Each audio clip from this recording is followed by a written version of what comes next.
Fired up. Hello. Where'd you find that picture of a capybara, man? It was a video on YouTube, and did you see it has an orange on its head? Yeah. Wait, which video was it? It's called Orange on Capybara's Head or something. No, it's not. It is. It's a Korean video, I think, and the translation is that. Today's like not anything final. You guys aren't gonna like giga build a ton of trees. Just we have not even talked, I don't think, since the mage class tree was like massively redone, including them adding that time warp old legendary. And then I know recently, just it's not even in the mage post, but just like a beta post from the other day, they like made Frost a little bit more accessible, split some things up. And I know the Frost tree has like a much different outlook, but still has issues. And then we haven't even talked since they like split up the choice node between like Kindling and Fiery Rush, for example. So like the idea is to kind of just look at the outlook of where things are and just give you guys some chances to talk about what mage is going to look like in Dragonflight and what you like or don't like about that. Wait, okay, I'm looking at this video. Dude, what the hell? This is sick. Yep, there's a bunch of oranges.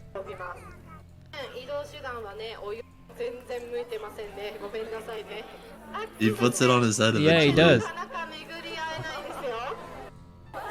He looks right. Okay, I see where you got the picture now. First of all, before we go anywhere else, how do you guys feel in general about mage in Dragonflight?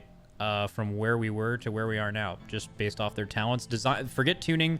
Like if there's some weird shit where like, you know, as Frost, you never actually want to press like Ice Lance or something because Frost Bolt's too good, or some random shit like that. Like that doesn't matter. Like clearly the design, if you take Ice Lance talents, would be to like press Ice Lance when it lights up, right? But just if there's any weird shit like that, just design wise purely. Overall, it's good, I'd say. Is it better than Shadowlands, you think? Like design? Yeah. There's a few problems still, but overall, I like it. Yeah, I think it's moving in the right direction. I don't think it's quite there yet. Some of the trees are fairly close to being actually good, but I think we need like another couple of changes before we can call it a win, I guess. A win. Okay, so close to women out there. What about you, Preheat? Yeah, I think that the tree just started really, really bad, and like it's definitely improved quite a bit, but like the starting point, the foundation of it was just kind of bad in general. So I mean, I don't know, it's hard to like knock it too much whenever it's improved so much, but I also am not very excited by it. I think functionally it's decent, but it's not very exciting. Okay. I'm going to go over a few things that have been like kind of added to the class tree over time and kind of just get your all's take on them being back. So one was actually added yesterday or brought over from something else. Overflowing energy. I'm reading this and tell me if you think, oh, it says when your spells critically strike, it's reset. Okay, but in general, it's like a 10% like crit damage increase all the time, I think, right? And then just your crit gets like kind of the similar thing that fire used to have, where like fireball has an increased chance to crit every time it goes off, and then it resets when it actually crits, just to like make it easier to get your procs. What do you guys feel about that? So the old talent that was in that spot was really cringe because it was basically like you get damage whenever your shield is up. So really happy that they changed it. I think it's interesting that it's a throughput thing, right? Because it gives us damage, but I mean, this is just like more damage, right? It's just like passively more damage. The crit aspect of it is pretty minimal, but I don't know. It's nice. I wouldn't say it's like super exciting, but compared to what was there before, it's great. Yeah, definitely agree. I know also the last time we talked, all you guys had was time anomaly down here. It was like time anomaly, shifting power, and meteor, and they gave you a choice node to bring temporal warp back. And I think just recently they actually added a quality of life thing that makes it so if you have to be the player lusting on the pull, if you are ever giving the time warp debuff to other people or something like that, it doesn't put your specific time warp on cooldown. So usually what you had to do in the past, right, was you had to, like if you were in a raid, you had to have a shaman like lust on the pull or someone else lust on the pull, and you never wanted it to be you. But it didn't fix the other issue with it. I'm just kind of interested where you guys feel about the like current presence of temporal warp. I mean, it's with the quality of life change, it's definitely much nicer than it was before, especially in like Mythic Plus, where you quite often tend to be the only person that has like actual time warp effect. But like it's a talent. I'm not sure why they cannot just give us a new button that simply when you press it gives just you haste for 40 seconds. That seems like the simplest solution. Yeah, because then it kind of solves the other issue with temporal warp, which is this has much reduced value on a fight where you're like lusting at the end, right? Mm-hmm. Yeah. And it's not, well, I guess maybe that's the point of the choice Even- node, right? Is they Well, even in the case where that, oh, sorry to cut you off. No, you're good. Yeah, even in the case where you don't necessarily lust at the end, even if you just delayed a little bit, right? If it costs you a usage, so if it's like you delay a minute and then the fight is like 6 minutes, then you don't really get the efficiency out of it then too. You know what I mean? Yeah. I've always thought it was still really good. The only issue I have with the choice node is that time anomaly still just seems like a really boring option. And also not something you can really play around. Like, I guess it's like, okay, well, if you don't lust on the pull and temporal warp has less value, you would want to play time anomaly. But I still think there's a lot of scenarios where you'd still want to play temporal warp even if you're lusting later. Like, you know, Yeah, definitely. like if you're doing Jaina, Gahoon, multiple last phase fights where you like lust super late into the encounter, you're still going to have like 2 lusts in the burn phase, right? Which is like, even though you're not getting that extra 2 uses of it, even that singular use at the end could be more important than multiple uses in phases where your damage doesn't matter as much. So I think it's insane. I honestly think it's like the best thing that is potential.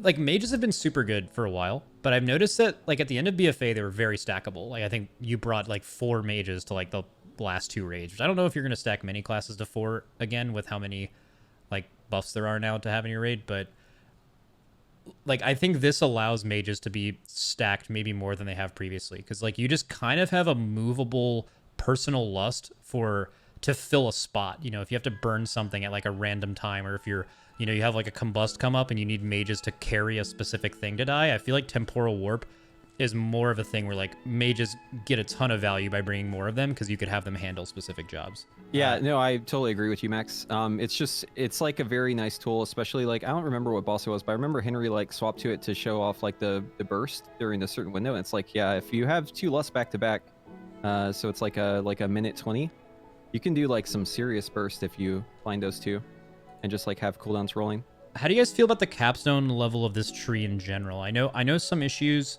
previously had certain nodes in this tree were like really bad compared to others, and even though they made the pathing way better, I think a lot of these still exist. They're just not 3-point talents anymore, but you still avoid them. How about the capstone level in general? Do you feel like a lot of these choices actually, you know, feel right down here? Is the power level equivalent across the rows? Oh, there's a few nodes that are kind of weird in the capstone.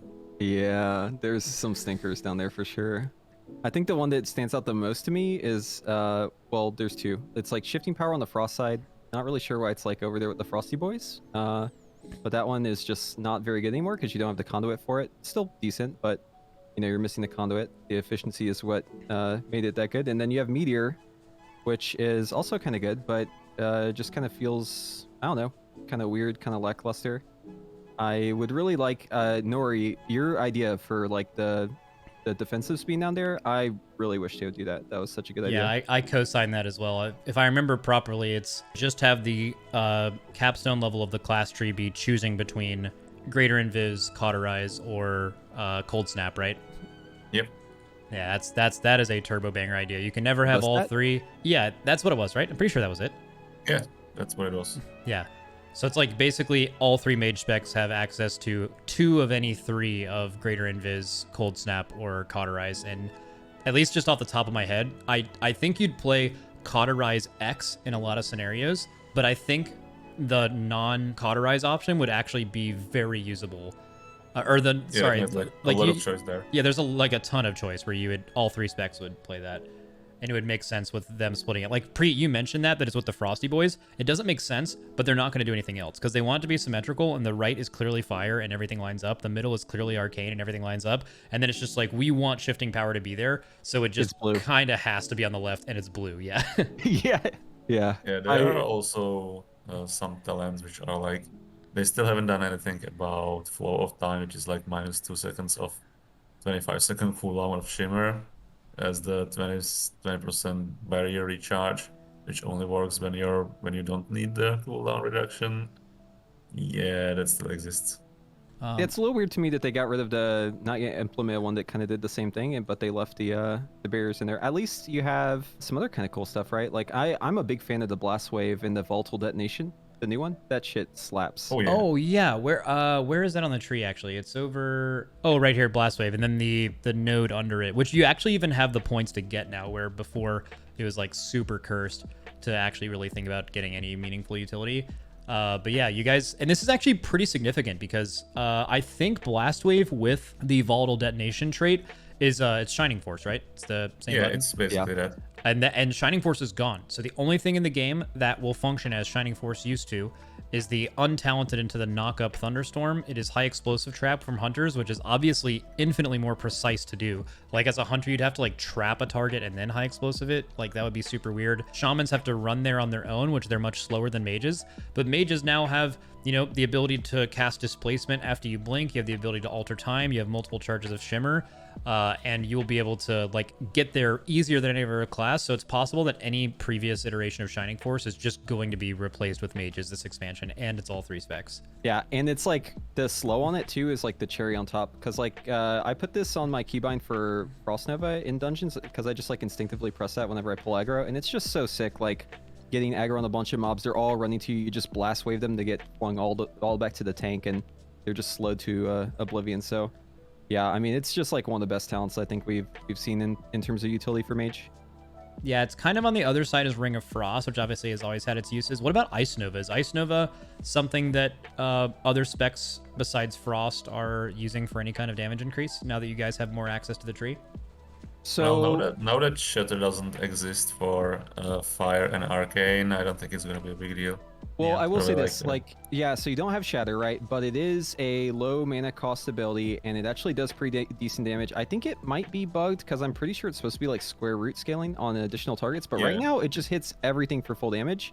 So, like, if you're Fire and you just rip an Ice Nova on, like, 5 targets, it does, like, 100k damage as a crit. So it's, like, pretty good damage right now. Yeah, like, I think it's a decent pick, but not something you are excited about unless you are Frost, maybe. Because as Frost in Mythic Plus, you can use it to shatter a whole bunch of stuff, but Yeah. Fire Arcane is just dumb damage, really. It's just like, yeah, it's just like a little extra AoE button that causes a little disruption. I don't know. I like it. I'm a big fan of it. I always slot in Ice Nova. It's one of those talents where, like, Blast Wave and the one that makes it flank further and Ice Nova, those are a lock-in for me, both of them. Yeah, I think it's like a bad choice to have in a tree. It's not maybe the most exciting talent, but it's way better than a lot of the low impact talents that we still have in the tree. Also, I feel like Mass Polymorph has been looked over as something that is like on a group of ads spawning, if you wanted to quickly CC them, where if you think about things in the game that can do this, it's basically commonly used in raids as like entangle. Like if they don't have any kind of problem with being like actually not fully stunned or CC'd or something, Mass Root usually takes care of this. But like you now kind of can do a little bit of that with Mass Polymorph, which is I think the only ability in the game that kind of does what Mass Polymorph does in PvE is Sigil of Misery with Vengeance Demon Hunters. And it's kind of its own unique thing where even with PvP duration, this is going to be something that like really helps group up mobs and stuff like that. And it seems really attainable, but I actually wanted to ask you guys about this because I just like randomly started filling out this tree with stuff that I think you're probably going to take most of the time, right? So like Ice Block CDR if you don't need to spell steal, Mirror Image, Alter Time, Invis. Invis Speed is still available, but I went for the magic damage, got Encounter's Flow and Shimmer, and then the 2 DPS nodes. And I just went and grabbed Blast Wave just because I think it's cool. But I feel like a lot of the other stuff is still really underwhelming, right? This is kind of what makes the Mage class tree. I just want to hear your all's opinion of like what these points after what you want. This isn't necessarily for Frost. I know I have it selected to Frost right here, so you might want to think about all these like Frost stuff down here. But just think generally for Mage, like how competitive do you expect Tempest Barrier, the Mirror Image choice nodes, the Cryo Freeze? Like in a lot of scenarios, I feel like you have like 15 different points you can spend here, and really all of them feel very mediocre to me, but I wonder how you guys feel. I was just gonna say I like the part where you can decide if you want the like utility, and if you don't need the utility, you can pretty much put almost all of your points into like defensive or utility options. So that's nice that you have the choice. If you want to just fully opt out of utility, you can get throughput. But yeah, there are a lot of points that feel lackluster, but some are good as well. Like the new one they added is pretty cool. The one under the shield. Like this idea is cool, but it's probably not going to get too much use realistically. Still a lot of nodes like that you want to spend your points into something that'll like help you defensively or like non-utility spells, but they're just like not too great, if that makes sense. Yeah. Yeah, there are like a lot of situationally good talents, which isn't necessarily a bad thing. The thing I dislike the most is that a lot of the defensive and some of the utility talents are like super useless even when you had the even if you have the perfect situation for them. Yeah, like no one really cares that your barrier restores HP based on 20% of the absorb. That's like gonna do absolutely nothing.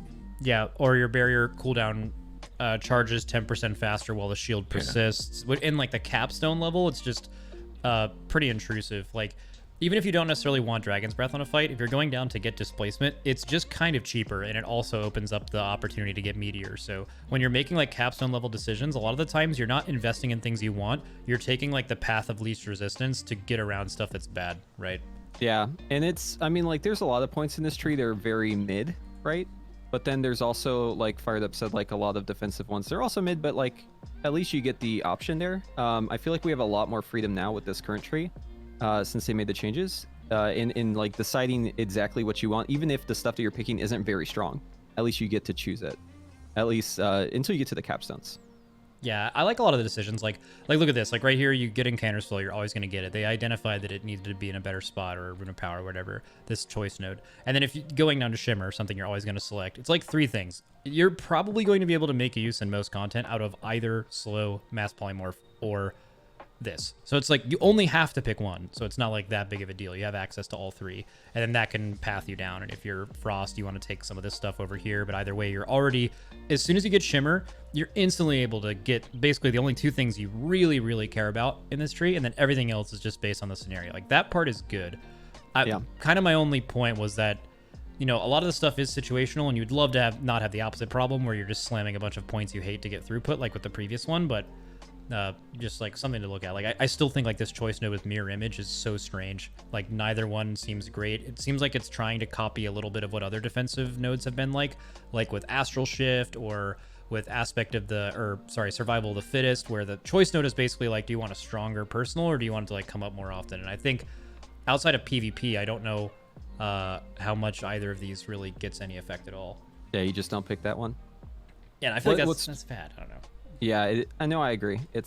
There's like a couple towns like that. One thing I do really like though also is like after Shimmer, right, with the 2 tomes, the 2 plus signs, you're basically free to like just leave it at that, right? Because you unlock the entire capstone area with just those 2 points. And that's excellent. That's actually a new tree philosophy. If you look at trees made since Mage, almost universally going into the capstone level of any spec or class tree, they always do that.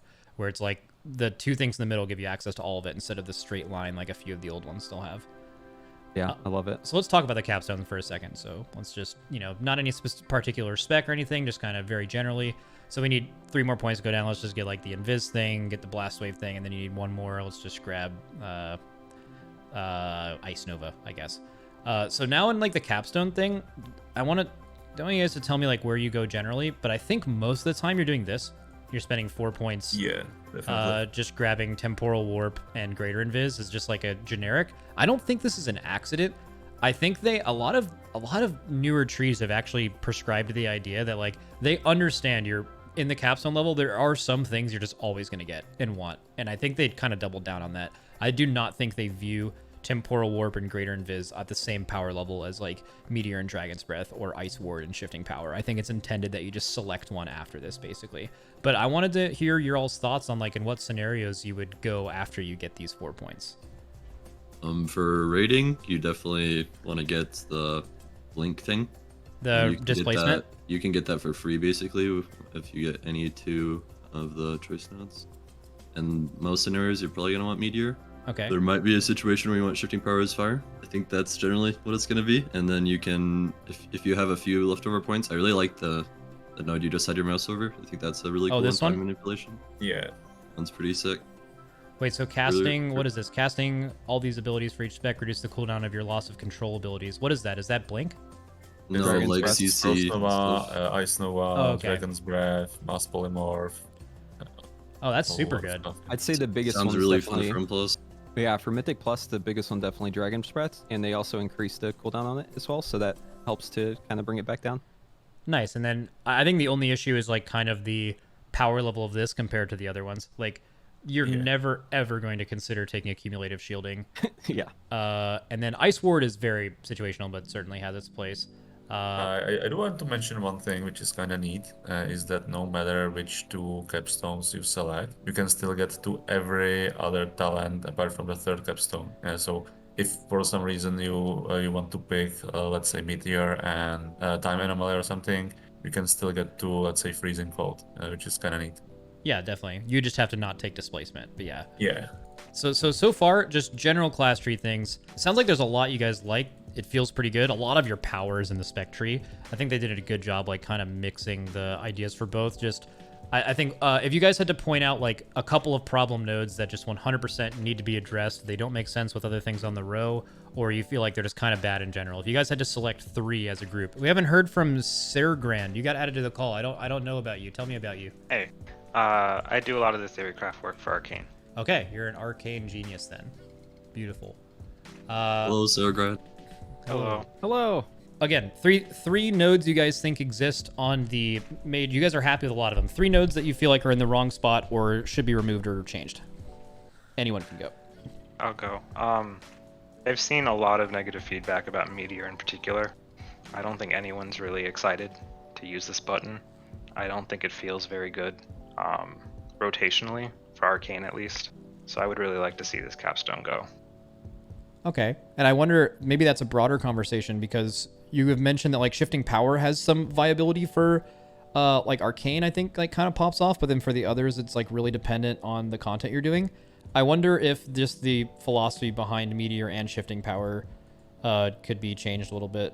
Or... My idea for shifting power was to just put it in the fire tree instead of one of the nodes. And to be honest, they could just put the new thing they added as a capstone. That's probably more strong than any of the other things they've added, like the thing at the very top. Oh, this damage. thing? Yeah, overflowing damage. damage. That's a really boring talent though, to have a capstone. Yeah, that's true. It's just, I'm dumb. I don't have any ideas. So that's just one right there. I mean, I think the solution everyone keeps going back to is just having the 3 defenses as capstones and just getting rid of Meteor and shifting power. Yeah, let's That do would it. be sick. And putting them, yeah, like put shifting power in one of the trees, put Meteor in like the fire tree or something, and make it more interesting. And then have, I mean, what would be the idea between time anomaly and temporal warp? Then be would you put I this? think it's fine if time Good. anomaly temporal warp is like the one big DPS talent in the mage tree. So Yeah. it's so it would almost take like if in this new idea for a defensive capstone tree, you have time anomaly, temporal warp almost as like the entry point. So it's like the 2 points you would spend in like flow of time, for example, and then you would then branch off into the defensives. If you're being honest, like one of the strongest points in the tree is Rune of Power, and it's like in the first tier, so they could literally move the choice node anywhere in the tree, and it would still be like okay.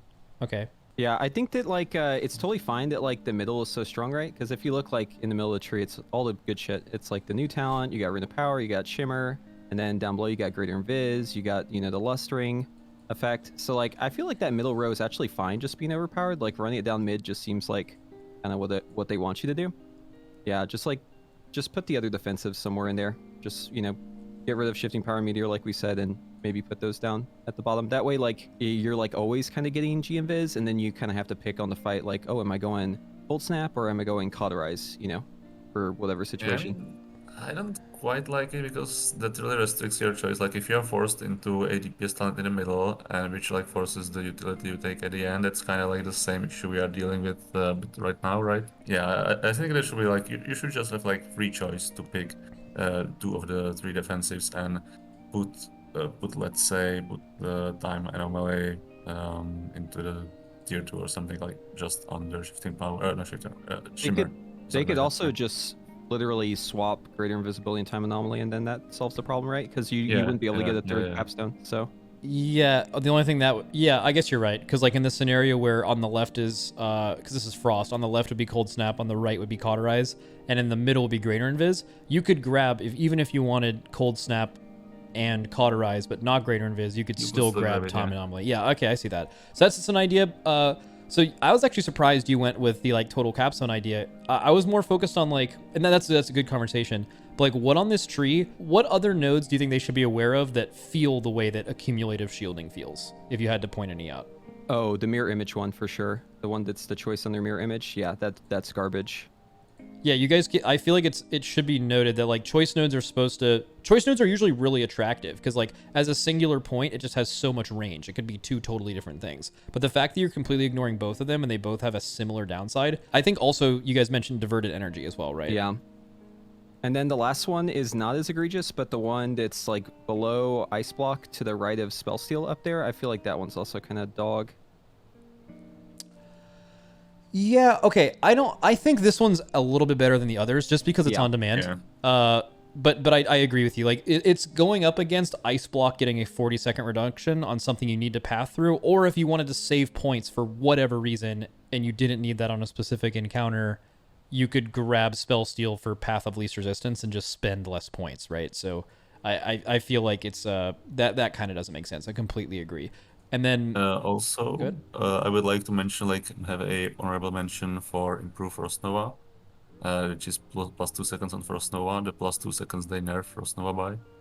So Frost Nova right now on live is 8 seconds. They nerf it to 6 seconds, and then they added this talent to get it back to 8 seconds. Oh yeah, I bet what it was in the initial class tree, which was really bad. They were like kind of searching for things they needed, so they, basically turned. Was this a rank 2 on live that's just passive? Yeah, it was Frost only, and on live it was actually 10 seconds if you had the rank 2. So yeah, they basically were just like looking for free points, but since they opened the tree up and there's much more meaningful decision, this thing just kind of falls flat, is what you're saying. You shouldn't have to spec into that. I think that's a worthy thing.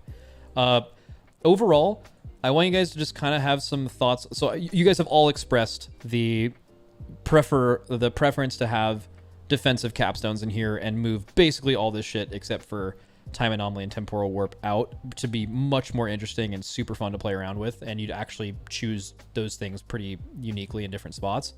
How do you guys feel in general about the class tree though as it is now? Realistically, there's going to be a lot of tuning that happens, but I don't think you're going to see major revamps to many trees. I think it's possible if that defensive thing could happen, but definitely unlikely.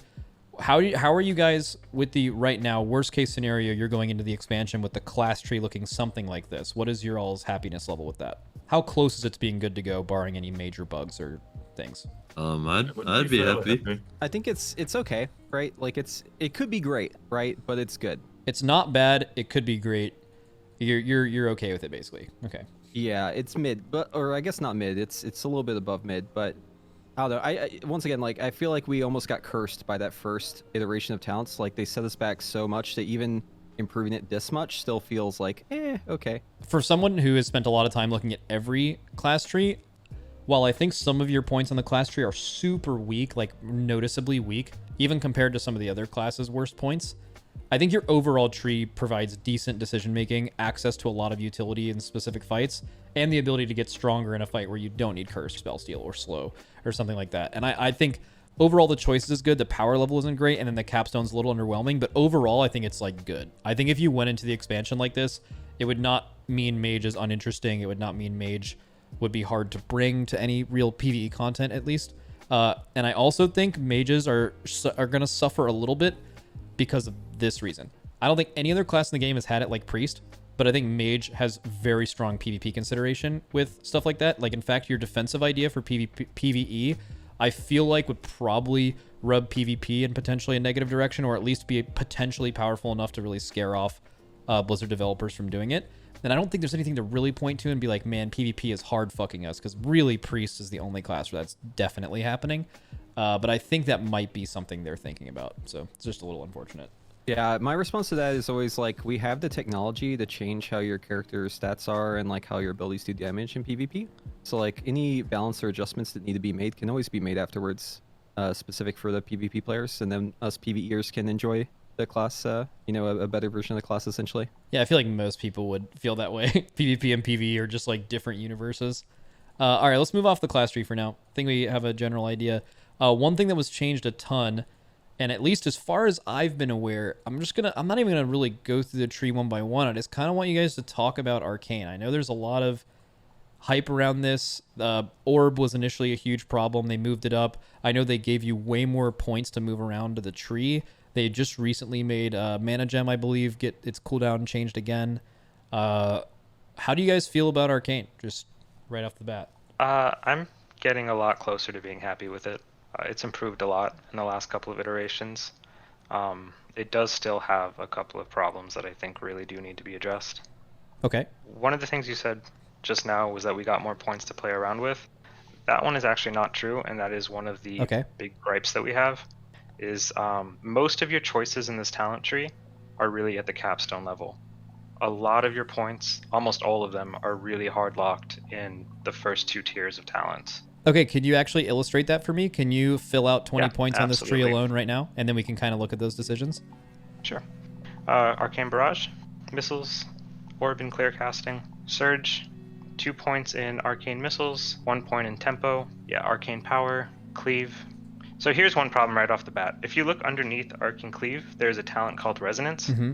So this does affect single target, and it is a very appealing choice for single target, but it's locked behind a talent that makes Arcane Barrage Cleave. I see. So it's effectively a 2-cost Wait, talent. so this is Arcane Barrage deals 15% increased damage per target it hits. You're saying that works on single target? Yeah, it does. Yes. It's just straight up 15% more even on one target. Yeah. That's definitely interesting. Okay, continue. All right, over to the left, you're going to want to get Arcane Familiar in that choice node. Okay. Just a brief note on this one. A lot of people think this is a really bad talent. It's a very boring talent, but for a 1-pointer, Arcane Familiar actually deals pretty good single target damage. So below it, you're going to take Presence of Mind. You are going to take Impetus on the right side. Yep. This talent is one that we hate a lot. It's a very boring talent. No one likes it. It's very weak, but you need to take it to get to the next point, which is Amplification. Okay. Very strong talent. Underneath that, you're going to want to get improved clear casting. So here is another problem.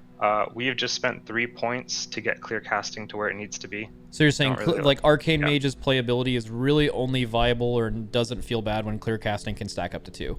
Yeah. We'll talk about that in the capstone level, but yeah. Sure. That is true. Okay, you're going to want to take that resonance talent that we were just talking about. Left. Resonance, which you wouldn't want to necessarily take Arcane Cleave to get it, so it's kind of a feels bad point. Good. Touch the Magi. All right, right above Touch the Magi, you're going to take Nether Tempest. I'm envisioning a single target build here. Sure. So a note on Nether Tempest, this spell has been extremely bad for many expansions. Mm-hmm. They recently buffed it by 15%. It is still really bad when you look at its own damage. It has a somewhat interesting interaction where all of the hits from Nether Tempest are direct hits, and we have a capstone talent called Arcane Echo to the left of Touch of the Magi. Yeah, that one. So every time you do a hit when Touch of the Magi is active, you get an Arcane Echo proc. So each dot from Nether Tempest is proccing that right now, which could lead us to a rotation where we take Nether Tempest and only use it right before using Touch of the Magi, not really as a dot that we maintain. So that's one concern I have. Yeah. No, that definitely. I feel like Nether Tempest has been an idea lost in the void since MOP, where it actually had some kind of use, but it doesn't like change anything. It would like in a choice node, right, with Reverberate, it can be an option to multi-dot rather than this. But if it's not worth the global, or if it's not generating resource or something, it kind of just doesn't really fit. Yeah, this used to be insane in MOP, but then they made it one target, and ever since then it's been kind of just used for almost like degenerate gameplay or exploiting. And the thing is with the choices they made in the game to nerf dots, right? Like any class that's dot centric has been, the dot part of their gameplay has been really fucked. You wouldn't have to worry about this being too strong as a multi-dot thing, because it could just be like a resource generator which is what most dots are now anyway. Yeah, even putting aside how bad its damage is, it's actually a really unfun ability rotationally right now, because you have to cast it when you're at 4 arcane charges, and you will not necessarily want to be at 4 arcane charges when it's time to refresh the dot. The whole gameplay loop around it is very jarring. I wish they would change it. Yeah, I'm really glad you brought that up. Okay, going down to 2 more points to unlock Capstone. Yep. Okay, so you're going to want to take Nether Precision, which is to the right. Yep, that one. Okay, this is not a very great talent. We're going to take it because it's throughput. But one of the things that we really hate is Slipstream is a movement talent that we've been taking for years, and now it's locked behind Nether Precision. So it's one of the things that I'd really like to see them change, is to make Slipstream more accessible. Okay. Even though we took Nether Precision here, we're not actually going to take Slipstream. We're going to go ahead and put that last point into Charged Orb. Oh, which interesting. is to the left up, yeah. So Charged Orb is not going to yield you much DPS, but it's more than Slipstream is going to give you. And we have movement talents in the class tree, so it's kind of hard to make the argument to take Slipstream. Got it. So then at the capstone level, you're going to want to Before we go to the capstone level, though, I want to talk about so these options that you're not taking. If you guys want to have any thoughts about Supernova, improved prismatic barrier, because you have to keep in mind, like when you're constructing these trees, there needs to be a reasonable way that in some scenario you would pick improved prismatic barrier, or else it should be buffed or moved or changed or higher up in the tree. Talk about the stuff you're not taking. So right now, there is zero reason to ever take improved prismatic barrier, because you'd be giving up a throughput talent for a very weak defensive. Below it, there's Supernova. I would actually not mind giving up 1 DPS talent point to take this in Mythic Plus, where the knockup might be somewhat useful. Okay, so there's a use for this, even though it's locked behind. Yeah. Here's the problem: it's locked. It's a 2-point cost minimum, so you're never going to be able to take it even in Mythic Plus, because you'd have to either take Slipstream or Improved Barrier to get that. So that's locked. Under Resonance, you will see a talent called Chrono Shift, which is to the left of Touch the Magi. Yep. So this is a really nice quality of life passive. We've had it accessible since I think Legion, and now we're losing your it. tree's too heavy on important throughput, and Correct. okay, you could even make the argument that it's not even necessarily throughput though, because of all of the ones you've mentioned so far that are things you want to take but can't because they're locked behind something. I think I counted exactly 3 points you're spending that you don't really feel good about just to get something else, and if that's the case, that is the reason why Chrono Shift is not an option. It's not because it's like, you know, it's okay to have those kind of choices, like just like in the class tree where you get done with your throughput, then it's like, okay, here's the cool stuff. If you're going to have, in quotes, cool stuff in your tree, like, you know, Cast Wall Moving Slipstream or Chrono Shift or, you know, Foresight or whatever, just anything that's like not throughput, by having those dead points, you completely restrict to ever really even think about it, which sucks. Exactly. So that's actually the lion's share of our complaints is how locked our tier 1 and tier 2 is. But we can talk about the capstones a bit. Sure. I'll give a special mention to improve Arcane Explosion really quick. It's tier right 1. here. Yeah. So this talent is really bad. You will never take it under any scenario. Arcane Explosion is super weak. I view that as a problem to have a completely dead node in your tree, but figured I'd just mention it. I don't know how big of a problem it is for Blizzard. Well, I mean, anytime I feel like it has to be, again, I don't know how bogged down they are for other stuff. I imagine we're going to get a pre-patch and a release date announcement soon. So, and they have to get this stuff ready for testing. So like small things might be a little too late, which is gig unfortunate for everyone. But I think in general, if you're taking literally everything in this top tier and there's no world where even if it was placed somewhere else, at any point in the tree, you would feel good about taking this or even want to, then it needs to be increased. Like you're saying basically, if this choice node even said 2 points, that takes it up to 40% or 60%, it would still be bad, right? Honestly, yeah. And if that's the case, then obviously the number is not right or the talent is not right. So I'm glad you pointed that out. Continue with the capstone. So you said the capstone level is actually interesting. Tell me about that. Yeah, it's interesting. So a lot of this is going to end up being what content you're doing and also just tuning.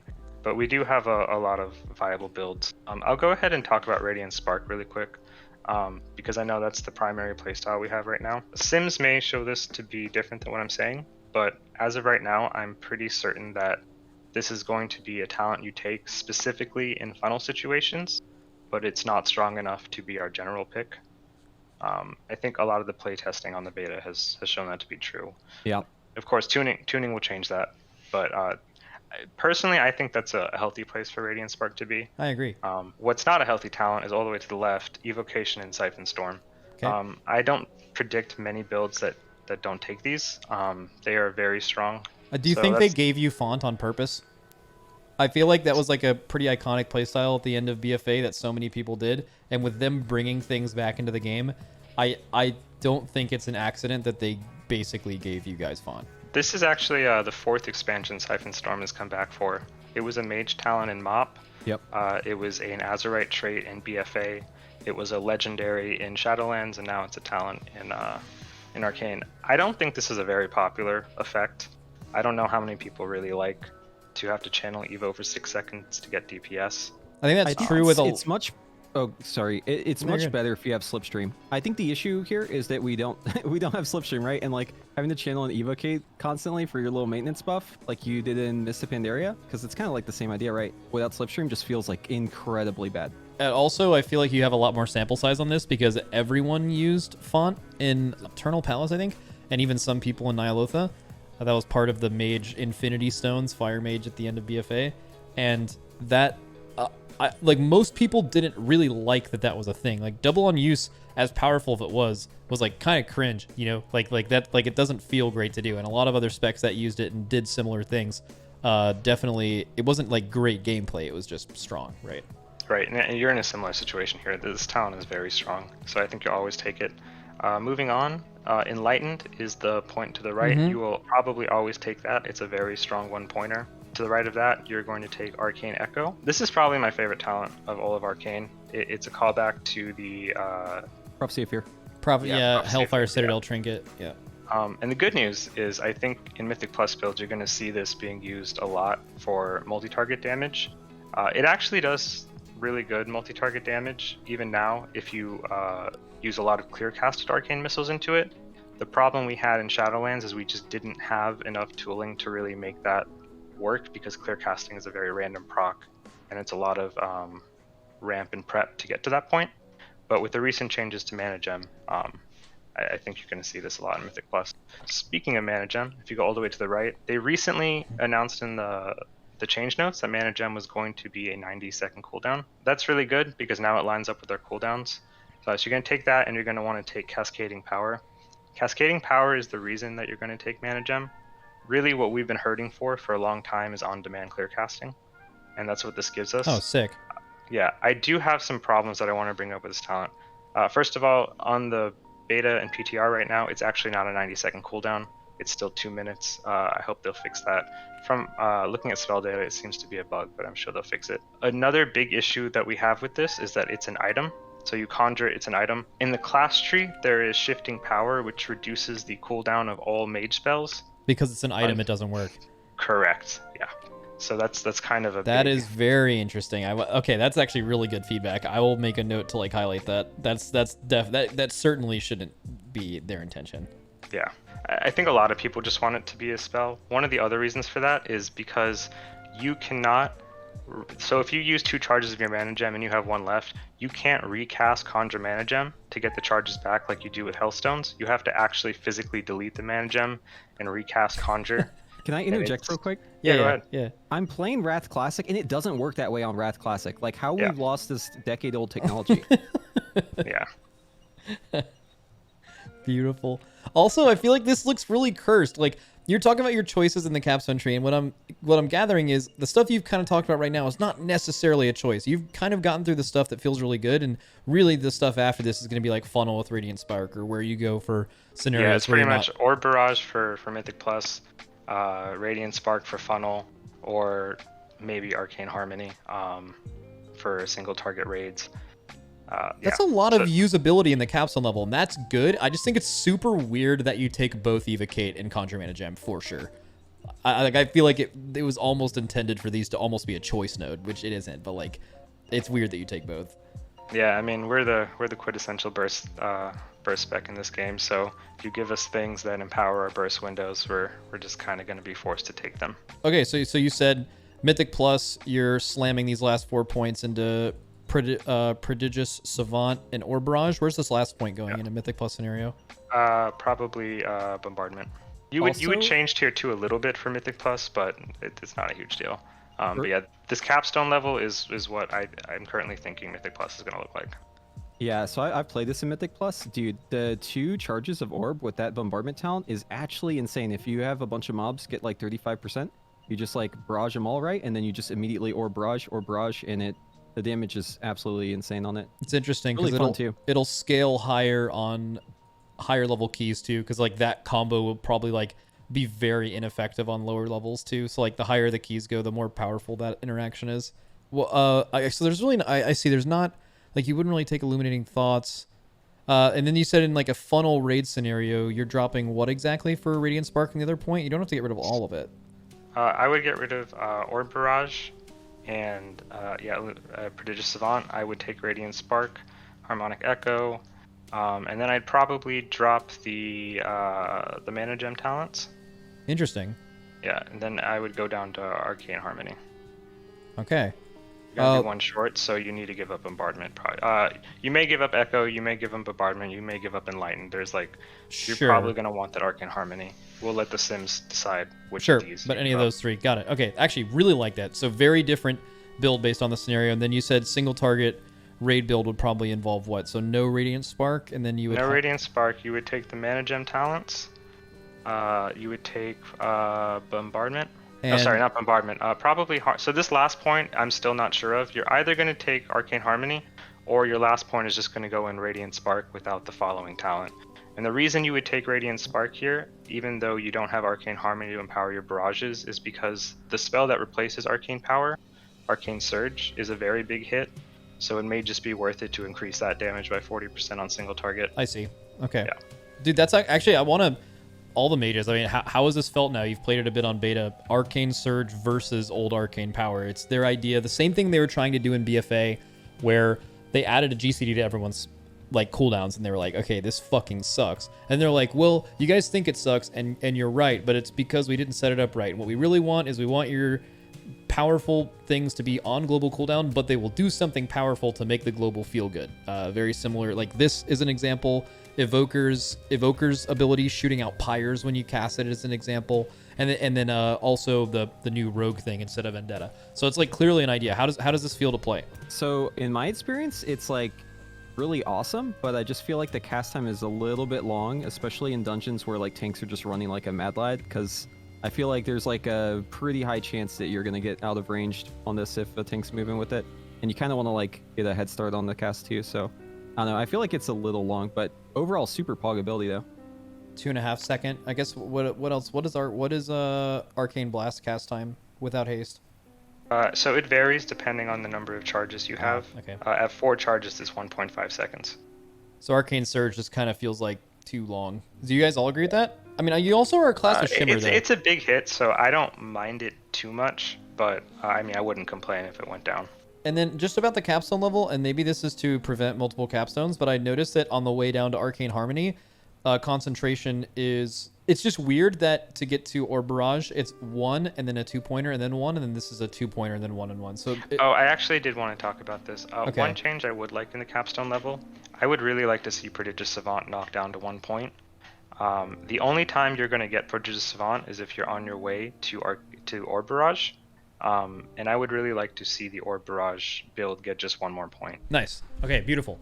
Do any of you guys, the rest of you, have any takes about Arcane before we move on? It looks like... So I guess barring the, like, non-choice, and, like, hopefully they give you a few more things to actually play around here, but realistically, it's not going to be increasing your damage or gameplay. It's going to be allowing you to pick things like Cast While Moving. I guess that's pretty significant. Or Chrono Shift or Foresight, or no one will ever pick Prismatic Barrier, or making Supernova not a 2-point investment.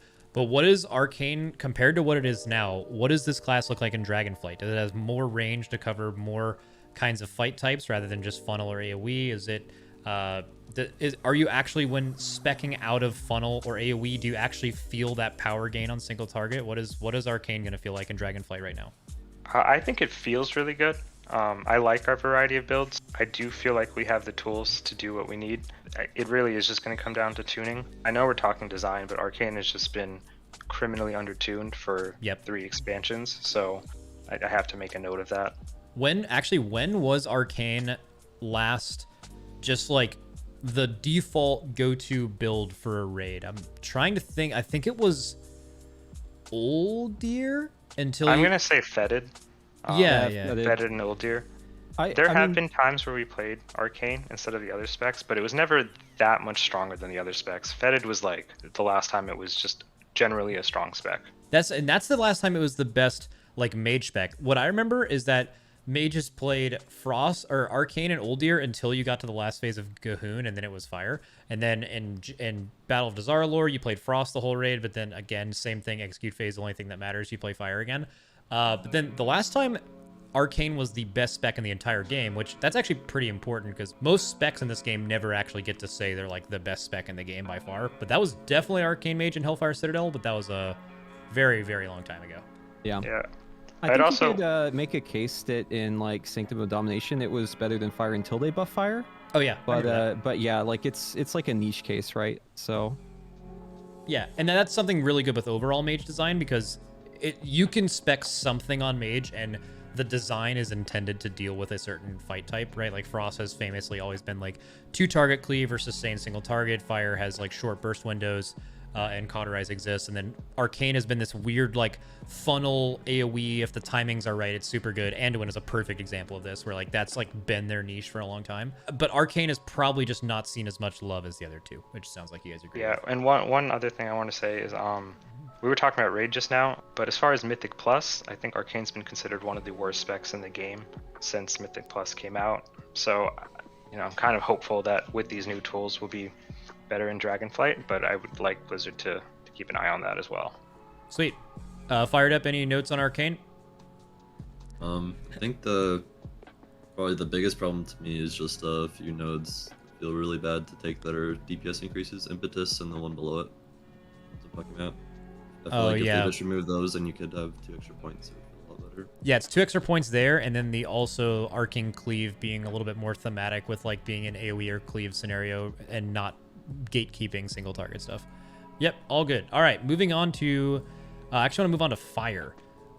So they made one important change yesterday. So as far as I'm aware, fire is the only spec in the game up until yesterday that this point that is now fervent flickering was flame strike, and it was like, why do I have to play flame strike in a fight where I would never cast this? That's kind of the point of talent trees, is you can get rid of abilities to make yourself stronger in those scenarios. So they did make that quality of life change with fervent flickering. Some people will mention earthquake as being something similar, but earthquake and flame strike are very different abilities for those 2 specs. And they make cauterize easily available to you. So just fired up, talking about fire for a bit. We haven't talked about, or I guess just maybe all of you, we haven't talked about fire since they removed the kindling fire rush choice node. You guys mentioned that there was a bunch of terrible decisions that almost always involved you getting Sun King's blessing, and like there was a bunch of bad nodes on the bottom right of this class tree. What does fire look like as a general thing going into next expansion? You want to just run you down? Yeah, you can. If that helps explain some of the issues, then absolutely. Sure. Okay, so the first area, you'll get everything but Flame Strike. And they have split up fire, or they put Fire Starter in a different spot since or yeah, they split the choice in it up, so that's kind of nice. Oh, where is that? It's to the right of Searing Touch, so you get Fire Starter and Searing Touch now. Oh. Yeah. That'll be pretty fun. Well, wait, that's actually insane. Because they were both so good based on fights, and even in some scenarios where like XQ is less relevant, like Firestarter with like target swapping was so. I feel like that's actually insane. I feel like this makes specifically your target swapping ability much better. Like you're just going to go ahead. It's also like insane because you keep your execute on fights where you delay your first combustion, and that's typically when Firestarter is used, is to delay the first combustion. Yeah. Fuck yeah. All right, continue. I guess another thing about this first area, we can talk about the talent, the new talent, the Incendiary Eruptions. Or not that, sorry, Fervent Flickering. When I was first reading this, I thought I was like, okay, it's probably no big deal, but it actually feels really good in practice to play with this, just to get some random Fire Blast generation. It's just a bit weird in the placement, I guess, is what I'd say. Like, if you just look at the start, you get your Pyro Blast, and then can either get your improved Fire Blast or you just get this weird proc. It does feel good to play, just probably in a bit of a weird spot, I'd say. Well, it's not even about the spot, because they're basically guaranteeing you will always have this. Like, that's what they're saying. Like, whether you're playing AoE or single target, they might as well just make it baseline. They've actually done some weird things for classes recently where, like, if you're going to look at the Monk Tree, for example, some arguments they've made in the past were like, oh, well, Flying Serpent Kick and Touch of Karma have to be on here because if it's baseline for Windwalker, it's going to be baseline for everyone. This was the thought for a long time of why these nodes existed, but they actually changed this recently where they removed Blur from the Havoc class tree, which made it available to Havoc and Vengeance, and they're not putting it on the Havoc spec tree. They're just saying, well, it'll just be baseline for Havoc and it won't be baseline for Vengeance, which to my knowledge is actually the first time they've done anything like that. So maybe some trees in the future will be able to have that stuff moved out and not have to actually let you fully select and have to deal with that. But I think that's their idea. They're basically saying, this is fundamental to your spec. We're not necessarily making it baseline. We just want this to be part of Fire by making sure you have to pick it. Okay, and then after you get all of that, you can just get the 3 nodes in the center. You can skip cauterize if you're a maniac, but Oh wait, we're actually, not a maniac. let's keep that idea open. Let's talk pure throughput for now. I think that's actually super Okay, interesting. so pure throughput, we can skip cauterize. You get flame on, and the one to the left of cauterize, and then you get your combustion. On the choice node underneath combustion, we're gonna get improved combustion. How do you feel about this choice node? Do you feel like there's a realistic case where you would actually, based on the encounter or what you were doing in the game, would change this choice node, or is it just a tuning thing? I hope not. Tempered flames is, I don't know if other people like it. I just find it really unfun. Yeah, get that thing away from me. dude. Mainly because your main combustion just like you press it and then it's like, oh, it's over. I'm out. It feels so short. Yeah, okay. And you pick the nodes to the left and right of the choice node. Okay. Okay, this node right there is probably the main problem with Blaster the Master. entire tree. The reason, so we've had this for the past 2 expansions, Blaster Master and BFA, and in the last Infernal expansion Cascade. it was Infernal Cascade. The difference is Infernal Cascade lasts 5 seconds and is only usable in combustion. I do like the part where this is like everywhere. The part that's really bad is it lasts 3 seconds. And why it's bad is basically in your cooldowns, if you ever have to hard cast Power Blast, you basically have to say you're gonna lose this buff, or you have to Fire Yeah. Blast and munch the proc. This is not the case if you have Lust or PI. So that's gonna like further the thing where if you don't have PI, it's gonna feel so Okay. bad to play this. So big So- point of feedback is increase field of burn to 5 seconds, even if it means nerfing the overall power level. Just gameplay would be dog shit. Yeah, they could nerf it by just making it exactly how Infernal Cascade is if they're really worried about that, where it's only in combustion. But yeah, it's gonna feel really bad at 3 seconds without extra haste effects. But yeah, we should be at 19 points right now, so I think that last point's gonna go into the improved. You're at 18 points, actually. Okay, yeah, we don't have 19 because of the cauterize. So you can put both of those points into the improved Scorch. From here, you can get a bunch of really nice stuff. You can get Kindling, and then you go down the Wildfire path to get Fire Rush. Okay. The node on the left of Wildfire is still kind of weird to me. I'm not sure if that's just like a PvP only thing, but this... You could play with the hard cast pyro thing, right? Because you wouldn't be casting fireballs. I think the Yeah, it's just idea is tempered flames, right? It's like Yeah, you use Pyro as your filler, and then Fireball is like a big hit, but it's dude. it's still I'm not a fan of that. But I guess that's the idea of it. And then go on. No, I was just making a disgusted noise. That sounds like shit. Oh, okay. Yeah. Amen on the disgust. Okay, so something they've changed with this build is they've made so you can pick Pyroclasm instead of the talent to the left of it to get down to Sun King's Blessing, and the same thing with the choice node on the right. So that's kind of nice quality of life. Yeah, I remember there was definitely some muddied shit on the right side here that made you like never consider it previously. I think that was Pyroclasm, right? Or is Pyroclasm being locked behind something? Yeah, it was in the first iteration, then they flipped it, but Okay. And then you would just go to Sun King's Blessing for probably all scenarios, and then from here we have a few points, so it's probably going to be the Skyfall and then into the point right below it. Oh, it's the choice node, sorry. it looks like the meteor. Yeah, and something about this choice node is I'm still not a fan of really either of these effects. Pyromaniac, I will stand by, is like in... I don't even know why it's a choice node in here. It feels bad to play. It's not that powerful. And Firefall is just... it just feels like it takes too long. I don't know. I'm not a fan of it. I Every feel like there's more mage exciting thing things. ever that has been cast a certain amount of things to make something happen has always felt like the number is just too high, and it doesn't matter. Yeah, my idea for this, I talked about it a bit earlier, was to put shifting power here as well, maybe instead of Pyromaniac. But if they want to keep shifting power in the class tree, then it would be, the idea would be if you take both of them, then it basically makes it so it's double the effect, so you kind of have the conduit of how it is now. Okay.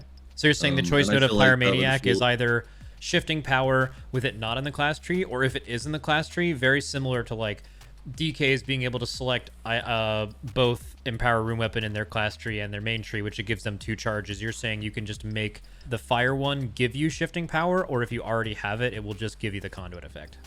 Yeah, basically that. And even like just playing with the regular shifting power, it feels kind of weird going from the version we have right now to the weaker version. Just feels nerfed, man. Yep. And then the last point in most situations would be the point right below it. Just 1 point in Fevered Incantation, Yes. or 1 point in Cauterize, or Yeah, if you're not a psycho. yeah. Yeah, you could put if you do want to take Cauterize, you could take a point out of the Improved Scorch instead. It'll be more overall Yeah. damage most likely to take Fevered Incantation. It's just like an idea as if No, execute is really that important. definitely. But you do have the option. So basically, the choice in fire at the moment is just you either choose 1 extra point in Improved Scorch or Cauterize, which is in most scenarios it's Cauterize. Although I do want to point out there are definitely fights that have less random burst. You could die to anything damage. Like there's a lot of fights that are just purely, you know, just like rot damage, for example, and like you have much more control over your health. And the reality is if the raid is dying and you're cauterizing, it doesn't actually do anything. So the fact that you do have the choice to drop Cauterize for a minor damage increase, I think is actually cool though. That's definitely good. There will probably be fights where it's like really tight DPS check and like hundreds of pulls into it, you're comfortable and don't need Cauterize anymore. Definitely. So there is unfortunately one other choice, and if you look to the left of Cauterize, that talent, this has been a mainstay of Fire Mage for as long as I can remember. It's a huge quality of life thing, but it actually doesn't give you that much damage at all. This is mainly just about you like actually getting the crits to do your damage in between combustion, but I mean, in the grand scheme of things, this is like the first thing you would chop if you wanted to get more AoE throughput for like maybe a cleave fight or something like that. Okay. And that would feel really bad to It get rid of. feels Just- terrible to drop this talent. Absolutely terrible, but it doesn't affect your damage as much as you would think it did. Interesting. Okay, and then yeah, so like in a scenario, I see is how much has to change here if you're trying to AOE? Like this is like a general raid build, but if you're like Flame Strike gaming, what is the stuff that gets the axe fired up? You'd have to cut the Scorch stuff for sure, and you'd probably cut or I guess I'll fill most of the stuff back Okay, that you yeah. just had. you would get Improved Flame Strike and then go to Flame Patch, and that's pretty much like all you can really afford. And then you would just get all the good stuff, and then let's see, what are we missing? I basically didn't go to this choice node yet, and I Okay. haven't got the last 2 points in the previous build at this selection with removing the Scorch stuff would be Firefall and then 1 in Fevered Incantation, but I just left it open. Yeah, you probably wouldn't take the Firefall for like a M+ build. You would take Incendiary Eruptions for the Flame Patch, and then you'd probably want the Scorch Execute for M+. It's a big quality of life. And Yeah. then if you wanted to go deeper into AoE, you could cut the crit thing, like Preheat said, and pick up Living Bomb and Conflag. Here's the biggest problem is the node bottom right of Conflag, in my opinion. It feels like that's really, really expensive to get. This is more of a BFA playstyle idea where you're single target combusting and spreading Ignite. And to get it, you have to take Living Bomb and Conflag, which are 2 points that just feel way too expensive to get that. Yeah, I think it's Like- accurate that this is in the capstone level, but its placement feels weird. Yeah. So another thing too is Fire Frenzy on the bottom right could definitely be a talent that you would take instead of the middle one, because you could drop the very expensive 2 points in the Wildfire. Where the fuck is Fire Frenzy? I think he I means think it's called hypothermia. hypothermia. But this yeah, thing. this Yeah. is so like this is the same as I guess they call it like Firestorm, Fire Frenzy. It's the one where like you get like the bonus from I forget which raid, but it's like where you get the instant cast Flame Strikes and Pyroblast, and you just keep doing them and they keep critting. Because it works with like Flame Patch as well, right? So like if you're in combustion and you're just like flipping out the Flame Strikes, it goes absolutely off the walls. With them having as much of a focus on things getting more damage outside of combustion, with things like Feel the Burn being different from what you have this expansion, it feels weird that Master of the Flame is just all the way over here, because that's also the same emphasis, right? Like it seems like it should be more central or more easily attainable. Not like, forget the fact that it's locked behind like these two things specifically. I just feel like this maybe is just more central to how they want Fire Mage to play than it being where it is. Yeah, this Yeah. was called Fire Frenzy before. Oh, I didn't even see they changed the name. That's so weird that they called it hypothermia. Hyperthermia. They're changing a bunch of ability names. They're just taking evergreen to heart. Like, they're like, we're fucking starting anew. This is how it's going to be in the future. And they're looking at every ability in the game and seeing if the text makes sense for how it looks and how you use it. So they're making a ton of changes. Another thing about that hyperthermia talent is that it does give you like the bonus from SKB if it's up, or Pyroclasm. So that's like a neat little interaction there. So like if you have it primed and ready, right, and then you get the proc, then it just will give you combustion whenever you do your instant cast. What? That's sick. Fuck yeah. All right, that's about so basically for fire, this looks very similar kind of to how it's playing in this expansion. Maybe what's like the biggest gameplay change from fire now to fire in Shadowlands? It's like fervent flickering is going to give you like some more fire blast over the whole fight, right? Especially in AoE. And then what's happening down here? You have feel the burn is just like less combustion focused, but you want the time increased. Yeah, the biggest change is the feel the burn change, and you get to play with Pyroclasm and Kindling at the same time, which is really, really nice. Okay. And I guess Singularity Eruptions is also pretty hype. That's that new one. Yeah. Yeah, on the I was just hovering over that. That's going to be huge pop off potential. yeah, so it only I think procs on Living one Bomb mob. doesn't do much damage as well. Right Yeah, now, I think but- you actually probably want to take out that talent Living Bomb. I don't think you actually want to physically cast it. I think it's best to just let it happen from the flame patches. You could take Master of Flame too, in that Yeah. scenario. Okay, cool. Oh, there might also still be a bug, just a random note, where it actually does one less target for Ignite. So it says it does like an additional 3, or sorry, it does 4, plus you're supposed to do 4 by baseline, but for some reason it's just 3 right now. Not really sure why. Sure. Okay, so same question I asked about Arcane. Fire in Raid and Mythic Plus is something everyone's intimately familiar with. I don't need you to describe it, but what kind of things is Fire Mage going to do in the expansion that is better than what it does now? It seems like it's increasing in power level, but like what is it? Does it fill any extra niches that it hasn't before? Well, you get Fire Starter and Searing Touch at the same time now, so you have that, and then you're also, your execute will be stronger with the improved Scorch, and you'll be able to have Kindling and Pyroclasm at the same time. They're the main thing, so it's gonna feel pretty good. I think another thing. Besides that, it'll be similar. I think another thing too is that just gaining Temporal Warp as a Fire Mage, I feel like we kind of talked about this in the class tree, but I feel like you're just going to be so good for target swapping or burning something that needs to die by swapping your Temporal Warp around. I just think you're going to have so much range with what you're able to actually do in a raid outside of just pure throughput. You're also getting tankiness because you're gaining greater invisibility as well. So Yeah, fire gaining Another greater little- invis is definitely questionable, but it feels that- dirty, honestly. Yeah, it's pretty questionable, but I mean, it's fine. I mean, you like Cauterize is just so broken. That's the only reason. You don't really have like a super strong personal outside of your immunity, so it's not like insanely broken. Like Fire Mages were certainly insanely tanking this expansion, and now they'll have just an extra tool. But I don't think it like really changes that much because they were already so good. Oh, another random, or I guess like semi-important note is you only need 1 point into that Scorch one, the improved Scorch, to get the movement speed increase.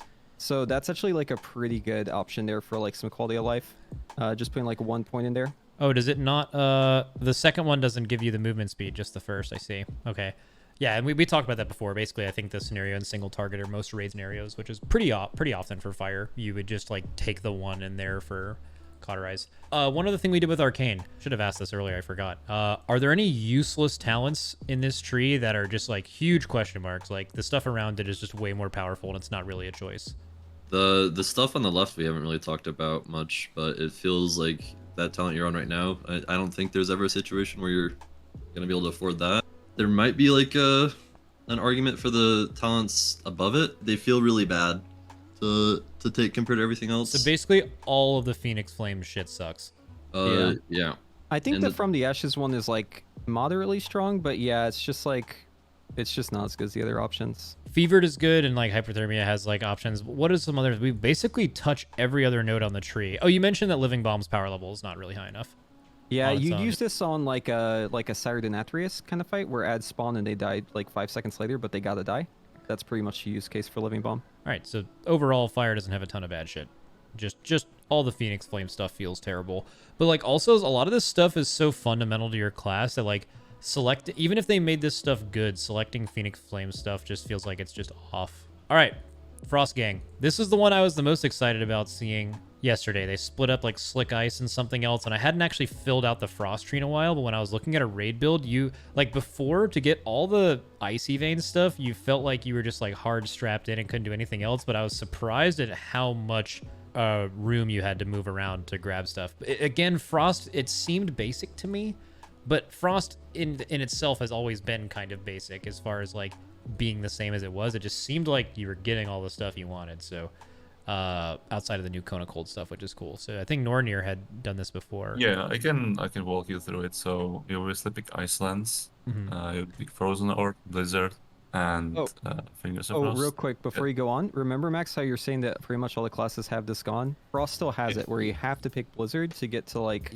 all the shit below I it. talked about this yesterday You on have to stream. pick Blizzard. You have to pick Cold Snap, otherwise you cannot get to Icy Veins. Yeah, and that's still, yeah, I mean, well, in general, I just think there's a few things that don't make sense. Number one, when you get all the stuff you absolutely need to have to path through the tree, you need to spend one more, and that one more thing is Blizzard, and that alone is a problem. It's literally the exact same thing they just fixed with Fire in this exact class. In fact, the same person who made this change, you could make this change for the exact same reason.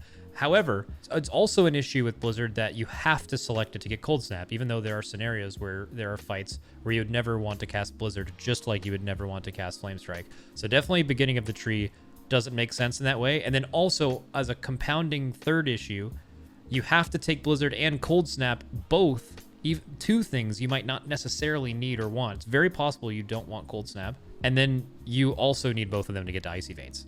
And Lonely Winter. It's very weird, right? Like it's a lot of stuff going on there. And all of this is happening in the same patch where they literally fixed the same issue for Fire. So it's kind of confusing. Which is why a it's good, still this that's way. good news though. Like the fact that they fixed it with Fire and the fact that that person is constantly working on mage stuff, it seems it would be more likely that they would change it, right? It would be a worse issue if they had not fixed Fire. So hopefully they look at that in the future. Go ahead, Firedup. The one thing that is different to the Fire Tree is like the stuff past Flame Strike. You have to pick Flame Strike to get it. So like for Flame Patch, you have to pick Flame Strike. But with Blizzard and the Mage Tree, you can pick stuff that affects Blizzard without actually picking Blizzard if they made it so you didn't have to pick it. Correct, yeah. So it would be a dependency issue where, like, yeah, like what he's saying now is like if you want to get Flame Patch, Incendiary, all this stuff, you have to go through Flame Strike. But in the world where you can skip Blizzard, you can still get Snowstorm. Well, if they move shit around. Bottom left of Icy Veins is the main one I was thinking about.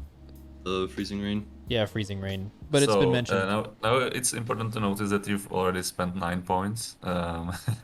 And like most of the time, you will probably also pick Everlasting Frost, I think it's called. Mm-hmm.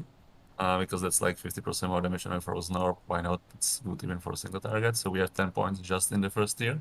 I don't think choice. that's not that bad. I would say the average across all classes in the game is probably 9.5 or 10. So I don't think that's a huge deal. Okay. And it could also be solved in 2 seconds, right? If you know, even here, I'll do this in 2 seconds. You could just do the top here, and you could, you know, have Cold Snap moved up. So Cold Snap moved from here to here and still maintain a lot of the shit, and you could just draw a yellow line like that. And that alone avoids Blizzard. It just doesn't go with the dependency stuff at the bottom. And that would also cut a point out that isn't entirely necessary out of the top. Even though I think as a Frost Mage, when Frost is good, definitely a very large amount of your builds are including Blizzard. Now, there really aren't a lot of options because we'll be taking most of the stuff here. So you definitely need Bone Chilling, that's like 35% damage. You need Lonely Winter, that's 25% damage. You will pick these 2 charges, that's like nice quality of life. I suppose it's not like a big deal if you don't take it, but there's really no reason I hope you to. take it. It feels way better to have this. Yeah, it like the Frost just plays so much better when you have 2 charges. Yep. So, now we need to unlock Icy Veins, so we just picked the Wintertide. One note about this talent, I'm still quite not sure what they are trying to do with this talent.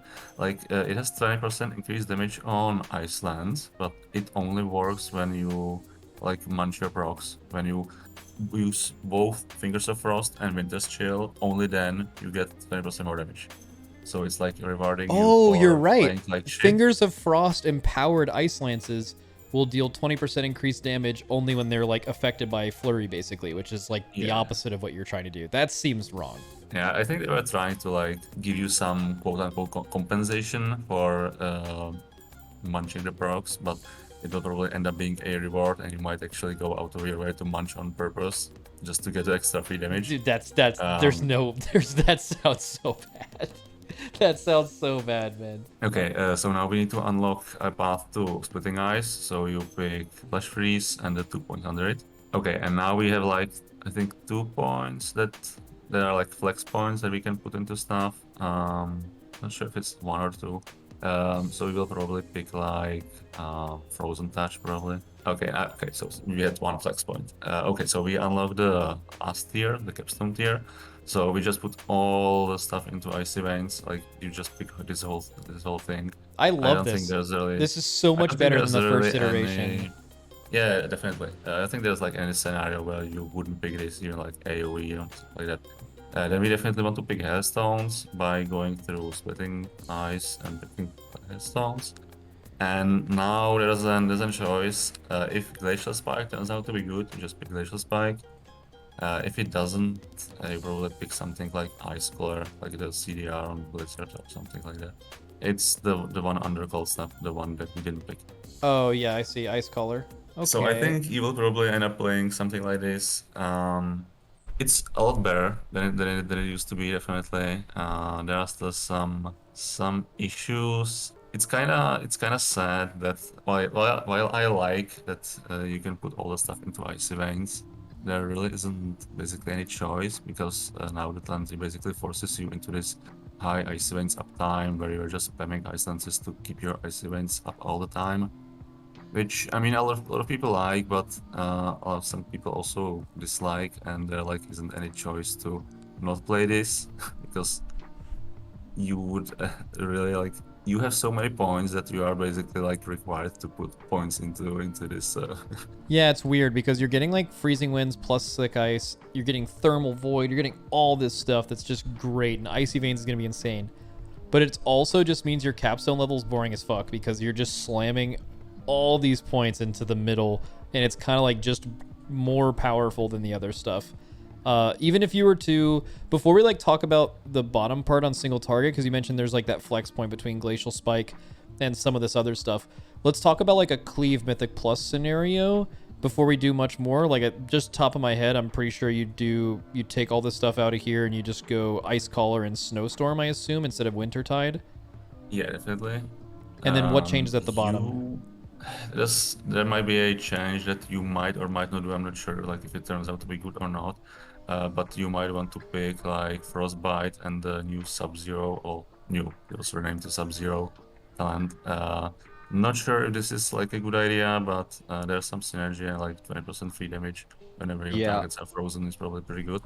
So I've done a we bit can- of testing in Mythic Plus as this, and yeah, that Sub-Zero one with the one where it just randomly freezes, the bone chilling icon up on the first tier, those two are Frostbite, that's the name. Those two are fantastic together whenever you're just like out questing or if you're doing dungeons, because you just get like a ton of free shatter damage basically.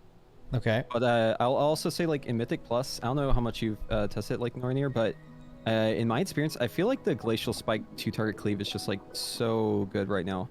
And obviously that's like the tuning of Frost, but I feel like the Frost tuning's like pretty close actually between Glacial Spike and non-Glacial Spike. At least it was before they changed the talent tree to this this latest one.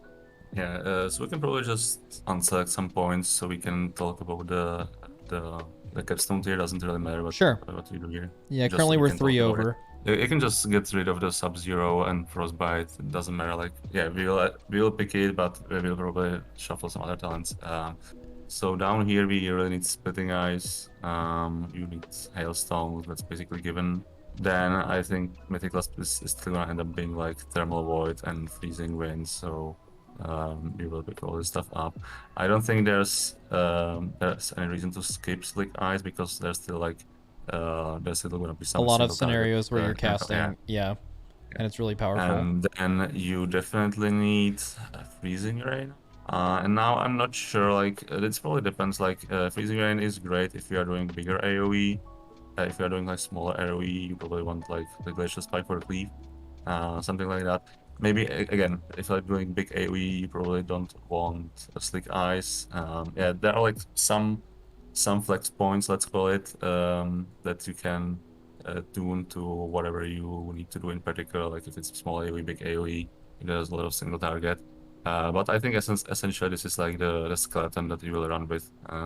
Freezing Winds, Thermal Void, and Hailstones. Okay. It's basically given, and then you have like 1 or 2 flex points. Sure. So just going off what you said so far, there's a couple of things that are obvious on this tree. You keep the same at the beginning, no matter what. We already talked about the Blizzard Cold Snap thing. Snowstorm and Wintertide are like interchangeable AoE and single target. Wintertide's like a little bit poorly made.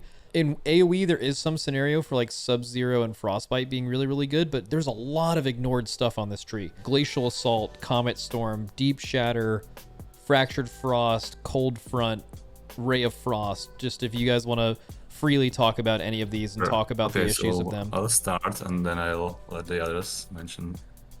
So like Glacial Assault, I don't think anyone's really excited about picking this talent. It's like a dumb damage that just sometimes happens when you flurry.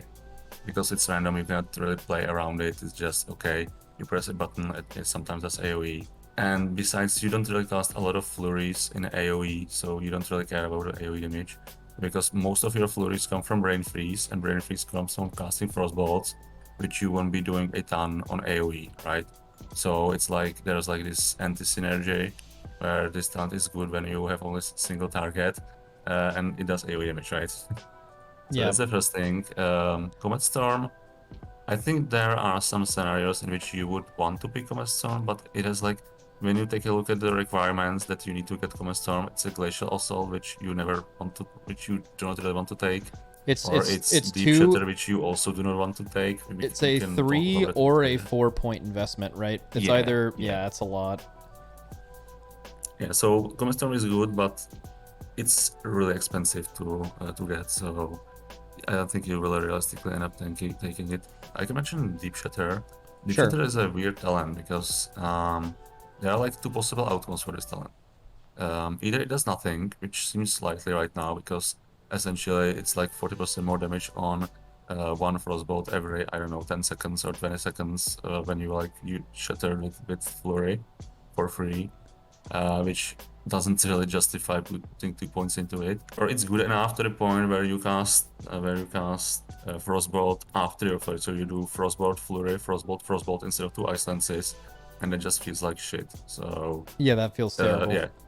So the 2 options for this talent, or the 2 results for this talent, are either it's shit or it's shit to play. So yeah, not good. And it's super gatekeepy too with Comet Storm as well. Yeah, and then there's this whole Fractured Frost plus Cold Front package, which like I don't think it's just ever gonna work. Well, first of all, I want to say that Cold Front is like a super boring capstone. It's just like okay, sometimes every couple of like twice a minute maybe a frozen orb happens randomly, more or less. And then to enable this, because this is a really shit talent that is kind of like really hard to activate on single target and even like on AoE. I mean, on AoE you don't want to cast a lot of Frostbolts, so it's kind of hard to get there. They added this 2 point talent to actually only like enable this 1 talent, so it does something. Yeah, I think what happened is they saw like Necrolord Frost doing memes with Cold Front and just having like infinite haste and spamming Frostbolt, and they were like, hey, let's make this into a talent, but then they didn't quite go all the way with it. Yeah, this definitely seems wrong. But the thing is, though, is like, I don't think this is in general terrible. Like, there's definitely a scenario that exists where like having Frostbolt be able to cleave often isn't bad on its own. And then the Cold Front is just like giving you more value with that. But the issue is that Icy Vein, the Icy Veins playstyle is so prevalent, and just in general, Hailstones is as strong as it is, Splitting Ice is as strong as it is. When you start slamming down points into Thermal Void and Freezing Winds, which are insane, it already just locks out so much of the capstone level in general. Yeah, definitely. There's also something to be said about like putting more and more powers into your filler spells. It's dangerous. Frost has had history with filler spells being so powerful that you would skip your other rotational spells. Yep. So that's definitely a point to like consider. You don't want to put too much power into a filler spell, and this definitely does some of that. And when you have the other extreme, or like the situation that is more likely where your filler spell is actually a filler spell. I mean, cleaving a filler spell doesn't tend to do a lot, right? You don't get like more icicles from this. You just get more procs for the cold front, and that's it. Yeah, if I'm not mistaken, it doesn't even interact with Freezing Rain. Like, so if you proc that Frozen Orb, it doesn't even make your Blizzard instant. Because you actually have to cast Frozen Orb for that to work. Yeah, that's a problem. So we've talked about every other node on the tree. Let's talk about Ray of Frost for a minute. Oh boy, it's so good. Fired Up loves Ray of Frost. How is it? I mean, this isn't even the issue of the stuff down at the bottom. This is very accessible. It's accessible right after Icy Veins. There's never an issue where this won't be like a scenario where you have to commit multiple points to get it. It's just as a 1-point talent option isn't good enough, and it hasn't been good enough in a long time. What ideas do you guys have to make this better? Okay, you put Comet Storm in that spot, you delete it, and then you put something cool over where Comet Storm was. Okay. The thing about Ray of Frost, I was talking to Venruki the other day, or yesterday, and he said it was actually kind of sick for PvP. So it's kind of interesting that. Oh, for I didn't know PvP that. It's cool, and for PvE, it's like, Yeah, get that out of me. I think it's because like slows are, like they don't DR the same, I guess. And also line of It sight, interacts like, with goes ice to line of hills sight. as well, so you can use it and then like go behind a pillar, or you Yeah, can use it as someone else is going behind a pillar. so like a super long cast through a pillar. That sounds pretty fun. A Shimmer gameplay did.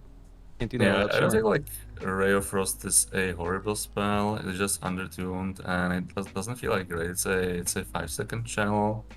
It's basically like if you remember back in Legion, where we had that talent which you pressed and it gave you 2 charges of Fingers of Frost. It's kind of like that, except it's a 5-second channel. Yeah, 5-second channel Um, is unreal. That is what that says. Yeah, and That's I'm sure you insane. have to.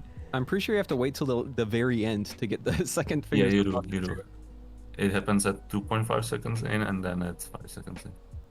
Which is kind of troll. I feel like if it just gave you the 2 up front, like there might be some cases where we would probably press that button a little bit, but yeah, I don't know. I just think that Comet Storm's like a way more fun ability, and it sucks that it's kind of like locked behind the Glacial Salt All right. wall there. Here's my Bong Cloud idea. Move Comet Storm to where Ray of Frost is, and make Ray of Frost a PvP talent. And then in place of where Comet Storm was, especially because it leads to Frostbolt stuff, bring Deathborn back, but make it Frostborn, so it makes sense with Frost Mages. So you're just this you're this icy skeleton man, and then there's like a Frostbolt build in the left. But the only issue with that is that it's putting too much power in your fillers. Like I understand that being shit, but I think it'd be fucking cool. Yeah, it would be cool. And then you'd have Fractured Frost doing like a 3rd Frostbolt, yeah? It's 50%. It would be Just be AoE in with all the Frostbolts. yeah, you just be Frostbolting. Get that Yeah, board away. So there was an idea that I had. Like if you go back to Lonely Winter, there's a choice now between Water Elemental and Lonely Winter, and I'm like still not sure why that exists, because the basic idea behind talents is that they are optional, right? So you can just avoid Water Elemental, in theory. So why not just like make Water Elemental truly optional, make it like super beefy, put it into Capstone into a Capstone tier instead of Cold Front, and have like this sick, I don't know, 3-minute cooldown that sounds like super beefed up Water Elemental. Yeah. That seems like way more fun than whatever you have right here. Make and the they water also- elemental cast Ray of Frost. Yep, They just and gave us, AoEs. They just gave us that ability back too for the Welly, where he's got the the Fingers of Frost he gives us, right? So Water Jet's back. It's been I free feel like now. we want to use that. and yeah, Water Jet. It'll be like a Yeah. Storm Ellie idea where like you spawn a giga fucking water Ellie, and then he just like Ray of Frost, but it AoEs similar to like the channeling Storm Ellie ability. Just a That'd be fucking sick. banger. Yeah, I guess that Yeah, choice that node looks doesn't really so- make sense. The whole Lonely Winter versus picking a pet. I almost feel like pet would be baseline. You would make Lonely Winter like what you'd select to go away from it, like very similar to like how Devastate became baseline for Prot Warriors, and then Devastator became the thing you selected instead of having to pick one and then the other. And then this like replaces it, and then the other capstone can just, or the other choice node could just be actually interesting and compete with Lonely Winter instead of Yeah, Not maybe. really I the mean, choice. I'm not really a fan of talents that just like take away one of your spells and give you flat damage boost to Frostbolt for Icelands. Yeah, that's. I mean, it kind of works, but it's like super boring. Like it's one of those. Generally, when you have a talent, you're looking for some extra interaction or some interesting effect.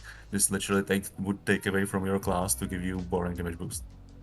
So I'm like against Lonely Winter in general because of that, and yeah, because now we are getting these talents where the points are supposed to be optional. I'm just like wondering here. Okay, so why not make Water Talent really optional and just get rid of Lonely Winter? I will say that like overall the Frost Tree, even though like obviously like you can always have issues with the tree, I feel like it feels, at least the gameplay of it feels pretty good. Like the playstyle for Frost, Glacial Spike, even though it doesn't get like the full bonus from like Icy Propulsion, it still feels like pretty fun to play. It feels really fun to not play Glacial Spike as well because you have like insane icicle damage. Your icicles are just going crazy. So I think it's looking pretty good. Like honestly, I'm the most hyped for Frost of the 3 specs currently. Yeah, after looking at the Frost Tree, I feel like Frost Mage is strong. It's just that the tree feels like ass. Like you're gonna go in and the tree is not gonna be super interesting and you're not making a lot of like cool choices. But you're gonna fucking own. Like I feel like Frost is gonna own hard. I think you really nailed it. That's like the main issue with the tree. I think if we get like 1 or 2 versions, like 1 or 2 more iterations of the tree, it'll be perfect, or it'll be like very, very nice. Also, one thing I wanted to mention, they actually removed Arctic Piercing, which we were like complaining about all the time. There was the talent that gave you Iceland's damage whenever you crit with Frostbolt, and now it's like 20% more crit damage on Frostbolt, Icicles, and Glacial Spike. Yeah. Which, I mean, it's not like the most exciting effect, but it's way better than whatever Arctic Piercing was. Okay, so same question as the other 2 specs. Frost Mage in this expansion was, one of the squishiest classes in the game. They excelled in like 2-target cleave, kinda, but interestingly enough, when you got the first like true 2-target boss of the expansion, it had like a damage amp phase that was just random abilities and not total damage, so it ended up not being solid for that initially. And it was good for like a Mythic Plus season, I think, season 3, right? Yeah. So what is Frost Mage in the next expansion? Obviously, you can touch on the defensiveness upgrade. I think that's fucking massive. And then what you guys think about the power level in Raids of Mythic Plus? So the tuning on it right now is pretty good. Like, you know how there's like this thing about Frost where it's like, oh, Frost does very consistent damage, like it's got no burst. Well, this tree is actually quite bursty. Like you do a lot of bursts as Frost. Especially if you get like a PI in your opener, I was bursty on the target dummy, like just 2-target cleave at 70k, like 30 seconds in. And that's with the pre-made character, no changes to how the character's set up. So like, it's actually looking to be like a pretty strong kind of bursty class. And then obviously like you have to have constant uptime. That's the one thing that's always going to kind of hold Frost back. But at least you have, at least it feels like you're one of the best classes for 2-target cleave. That's like your niche, I guess. Also, small shout out, Snowstorm fucking owns. Insane design. I don't know if it's going to be good enough and like something you really look forward to, but like incorporating Cone of Cold into your kit is insane. Yeah. I love the idea. I just think the damage is a little low. Just needs to go up. But yeah, they definitely have to do something with the PvP angle if they make this better, I think. Also, I just want to mention, you said like Frost Cleave in Shadowlands. And actually at the start of Shadowlands in like Castle Nathria, like just before the race started, Blizzard did a lot of like last minute tuning for Frost to make sure Frost isn't too good for generals. And they nerfed like a bunch of spells, including like Splitting Ice. Now does only 65% for Icelands. Dude. It's just kind of funny because Frost never ended up being like even played on that fight. Dude. And we are essentially stuck with this nerf for Splitting Ice for the entire expansion for no real reason now. Okay, so we might have had something to do with this. So we were insane. Preheat was in the guild at the time. We were insanely planning on bringing just Frost Maging the fuck out of generals because we didn't know what Eruption was going to be based on mythic testing. So we just thought you could immune and stack them. And what class are you going to bring to stack Right. up everything and make sure you have an immune for every time. Frost Mage, right? So we were like, Frost Mage is the best 2-target class. They have the most immunities to do this cheese strat. And then obviously they made a few changes later, not only to Frost Mage, but also to how Eruption Soaking worked, so, which kind of screwed our strat. And then they also nerfed their 2 minutes. But when we were doing testing on the PTR, I think we had like 6 or 8 Frost Mages or something like that to do this. And I think that might have spooked them because I know they watch like a couple of the guilds at the top test. And also what we were doing was there was this Mage legendary that got nerfed really early on. And it was one that, yeah, the one where you Frost Nova'd things and it didn't break and it just did full damage. Okay. So like, was it Grizzly Icicle? Is that it? Or? Basically, yes. yeah, so Yeah. what Grizzly Icicle did was it made like basically something rooted permanently, but only really Frost Mages could capitalize on it. So what we did was we had a Simp Mage in on Frost Mage, like someone's alt, and they would run this legendary, and then we would just bring a ton of Frost Mages, and at one time the skirmishers were rootable. So we would get the skirmishers stacked up, have one mage root them, and then the mages would just actually fucking annihilate them. And that's why we were playing mage. But I think Blizzard might have saw that, and then they were like, holy fuck, Frost Mage 2-target is too good, and then they nerfed the fuck out of them and ruined that legendary. Basically, you'd be Night Fae for shifting power, and you'd run Ice Word for the double charges on Frost Nova, and you're just like the Frost Nova simp. You would just Frost Nova the ads constantly to just keep them frozen, while all the other mages just absolutely clobber them.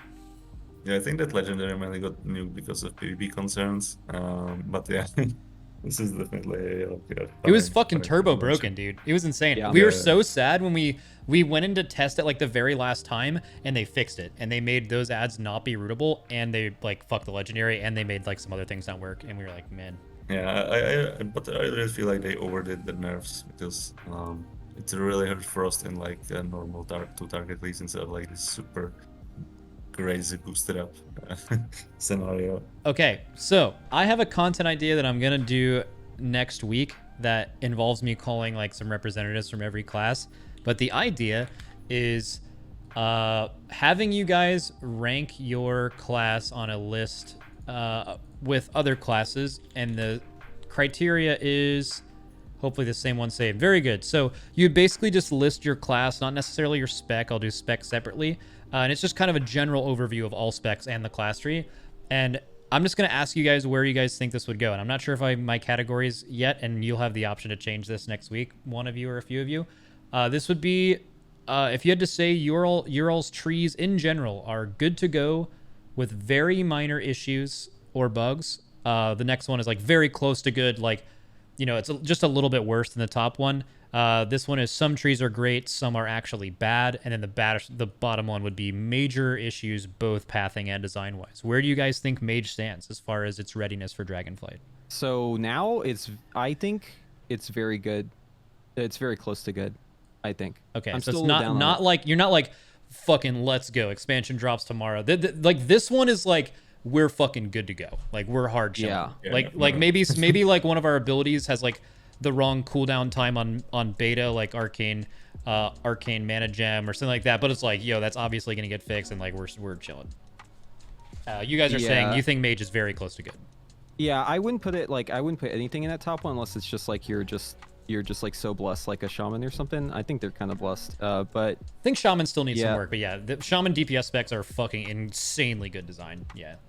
Yeah, and I'm talking like tuning aside, right? Like just how the design of it is. I think if there was like another tier though, I'm not sure if I would move it. Like if you were to add like another one above very close to good, I think it would still be very close to good for me. Very good. All right, all of you guys agree? I Very close to good? I would need a year between very close to good, and some trees are great and some are bad. I think that's where I would put a mage. It's like somewhere between these two. Okay, I mean, I literally thought of this idea 20 minutes before I called you, so these are not finalized tiers at all. It's very possible that I would make these a lot more detailed and have more options than just 4, but I also think keeping it simpler is easier to digest too, so... Yeah, if it's somewhere in the middle, if there was just one below this, you're saying whatever the fuck this would be, it's probably somewhere in here. Yeah, that's fine. Yeah. That's That's where I'd put it too. Yeah, I think we're very close to good. Yeah, we're on the high end. We're on the high end of new, or the low end of very close to good. Yes. Very good. All right, cool. Thanks for the talk, guys. Insane insight. And again, I'll probably like reach out to you guys next week to. I'll just like call this call up, and whoever's there can What I'll do is I'll probably just let you guys rant for like 5 minutes about why you think what you think, and then I will allow you guys to place it wherever you want. Yeah, thanks for having All us. right. Yep. See you guys. Yeah, Thanks. thanks for having Thank us. you. Try Yep. Arcane, guys. If you haven't played it, try it. Wait, Okay, Fired bye. Up, did you wake up just before this? Oh yeah. Good morning, bud. Already. Yep. All right. See you guys. See you.